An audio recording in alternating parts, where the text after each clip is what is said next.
Imagine being wedged 60 feet underground in total darkness, unable to move your arms or legs, with thousands of people standing right above you. What started as a solitary man stuck in a silent void quickly triggered one of the loudest, most surreal national spectacles in American history. In the 1920s, central Kentucky was consumed by a cutthroat tourism industry known as cave wars. Because the region sits atop a massive network of underground limestone, local farmers realized there was more money below the soil than growing in it. Private landowners aggressively competed to lure passing motorists into their subterranean tours. Floyd Collins wanted a piece of that tourist money, but his family's property lacked the grand, sprawling features of the nearby Mammoth Cave. To compete against the massive operations down the road, Floyd needed a unique geological hook, an underground wonder no one else had ever seen. On January 30th, 1925, he found exactly that. Deep inside Sand Cave, he squeezed into a pristine chamber covered in brilliant white crystals. He knew immediately that this untouched room was his ticket to immense wealth. But as he crawled backward toward the surface through a tight shaft, his primary tool slipped from his hand.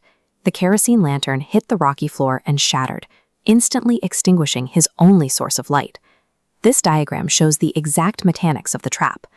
Moving blindly through a suffocating 9-inch wide chute, Floyd accidentally dislodged a loose 15-kilogram rock. It fell directly onto his left ankle, locking his leg perfectly in place, while cold groundwater relentlessly dripped onto his face. Floyd's immediate world had shrunk to a 9-inch hole and a freezing puddle. But as word of his location spread, the quiet of the cave was about to be replaced by the noise of a growing, hungry crowd. Rescue efforts began with raw, desperate labor. Floyd's brother, Homer, slid headfirst into the jagged stone chute. Hanging completely upside down, he spent hours physically pulling loose gravel away with his bare hands, tearing his own skin against the rock walls. When digging failed, the rescue team resorted to brute force. They tied a heavy rope around Floyd's torso and engaged in a literal tug-of-war against the cave. Multiple men pulled from the surface, stopping only when Floyd screamed in agony that the rope was going to tear his body in two. The local crisis exploded into a national obsession when reporter William Miller squeezed into the tunnel to interview Floyd directly. Within days, industrial printing presses across the country were pumping his story into millions of households, turning Floyd's suffering into serialized daily entertainment. The media coverage pulled in massive crowds. Within a week, 10,000 tourists flooded the rural Kentucky site, burying the rescue efforts under a chaotic, sprawling festival. Over 4,000 cars jammed the dirt roads, while opportunistic vendors set up food stalls right outside the cave entrance. A pop-up rescue economy immediately materialized. Locals began renting out floor space in their homes for $10 a night. Men sold bootleg liquor from the trunks of their cars to tourists trying to stay warm, and street jugglers performed for the gawking crowds waiting for the next update. To keep the restless crowd engaged, people began manufacturing rumors.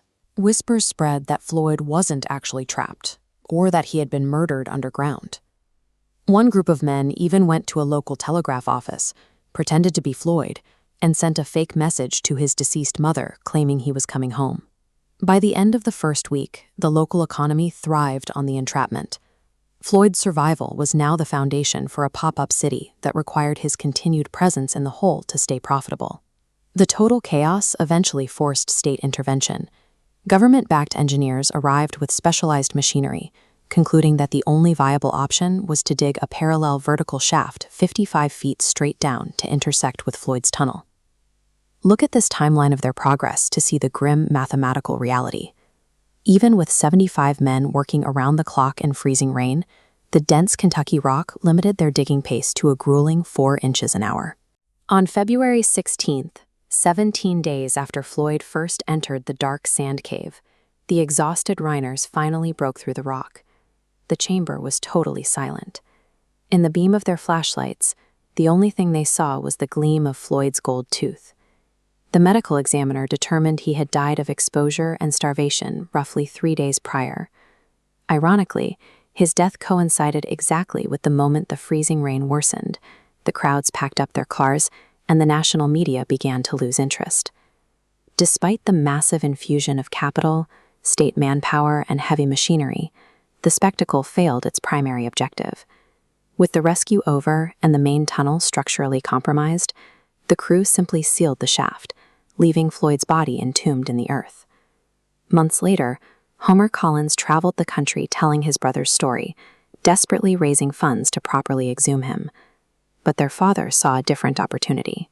Blinded by greed, he sold the property and the legal rights to Floyd's corpse to a rival cave owner for $10,000. The new owner, a dentist named Dr. Thomas, executed a deeply macabre business strategy. He pulled Floyd out of Sand Cave, placed his embalmed body into a glass-topped coffin, and displayed it as the centerpiece attraction inside his own tourist cave. This grisly exhibition marked the peak of the cave wars. In March 1929, unidentified rivals broke into the chamber and stole the corpse entirely. When police eventually recovered Floyd's body hidden in a nearby thicket, they discovered the thieves had amputated the exact leg that had trapped him underground. Following the theft, Dr. Thomas enacted strict security measures. He placed Floyd's remains inside a heavy metal box, wrapped it in iron chains, and secured it with heavy padlocks. In death, Floyd Collins was more rigidly trapped and bound than he had ever been in life. This display continued for decades. It wasn't until 1989 that the National Park Service finally purchased the property.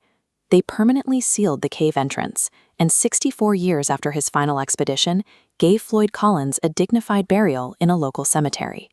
Floyd Collins spent his life digging into the Kentucky limestone to find something he could sell to the world. He eventually found it, becoming a permanent exhibit in the very industry that refused to let him rest.